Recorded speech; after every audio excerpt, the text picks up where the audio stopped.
The casual version of Ranked has a mechanic called Binding Vows, which lets you pick certain buffs that come with debuffs before the match begins. They're a fun way to make the casual mode a little more unique with each match, but they're not all equal. In this video, we'll go over all the Binding Vows, ranking them from worst to best, both because it's fun to rank things, and also for the fools who want to be competitive sweats in a mode that's supposed to be made for fun. Let's rank. In last place is Never Again. This Binding Vow makes you deal about 30% more damage in exchange for making it so that when you use a move, it disappears from your moveset until you respawn. This Binding Vow is the worst of them all for obvious reasons. For one, it basically strips you of your neutral once you've used your moves, forcing you to only use your M1s. The damage increase does help you do a crap ton, and in some cases, even pull off a one-shot combo if every single circumstance lines up at the beginning of the match, but once that's happened, you can never pull that combo off again, and you're practically just a sitting duck. Your damage boost is nowhere near enough to make up for losing all of your moves, and that, paired with the fact that you get no moves to combo start, or punish people from a distance, or just do any kind of damage at all, makes it the worst of them all. Taking a Gamble is in 4th place, both because the buff it gives is meaningless, and because it can really screw you over badly if your RNG isn't good. If you're Yuji and you lose Cursed Strikes, that's your main combo starter and extender gone from your kit, slashing your damage output all for 20% more HP, which means nothing with how much damage characters do.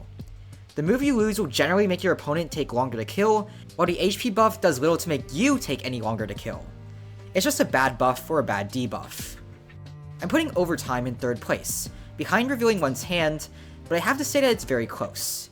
You can swap Revealing One's Hand and Overtime between 3rd and 2nd place, and it wouldn't be necessarily wrong, since they're both good. However, the reason I put Overtime as worse is because it does debuff you for the first part of the match. You're going to lose out on some damage until that timer crosses the mark. However, it's still great since you get more damage once you pass a certain point in the match, which is a situation that does happen a lot. The debuff isn't all that big, and the buff it gives, while being small, is good enough to make up for it all. Revealing One's Hand is 2nd place, and that's because it's literally just a 110% health buff. There's no downside to it.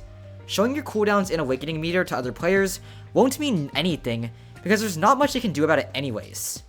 Most players won't be able to capitalize on that knowledge, and what good players can do with it is limited. If you're Gojo or Yuji, and they know you have Cursed Strikes or Lapse Blue off cooldown, then it'll help them know to play a little bit more careful, but nothing much really changes. And good players will generally know how long a move will be on cooldown after it's used anyways, or just go off patterns instead of cooldowns when predicting when you'll use your move. It's a buff with no downsides, and that's why it's 2nd place. True Love is the best Binding Vow in my opinion, and here's why. In ranked matches, there's only 3 lives. Because of that, you don't need to worry too much about the Awakening timer. As long as your opponent's dead by the time your Awakening is over, the debuff of True Love will never happen. What's more is that as long as you're not playing really poorly, your Awakening, with the exception of maybe Hakari's, will always net at least 1 kill, and sometimes more if you're lucky.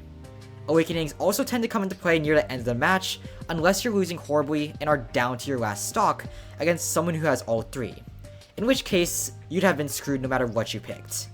The kill you get with your Awakening will be your 3rd. True Love helps you get your Awakening faster, and because of how OP the Awakenings in this game are, it helps you achieve a win condition a lot quicker. It's also a straight buff in a sense, because the debuff will never come into play unless you're already in the worst losing position possible, or you simply use your Awakening wrong. It's a good buff with a non-existent debuff. This is the end of the rankings. Never Again is the worst, and True Love is the best, though all of this is of course my opinion. Some people say Revealing One's Hand is the best, while others say Overtime is the best, and I don't necessarily disagree with either of them. The top 3 are all very close in how good they are, and my rankings of them aren't all that meaningful.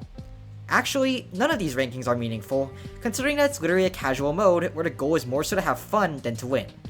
Go ahead and pick Never Again if you want. It's so satisfying to sell your opponent with just your fists after all.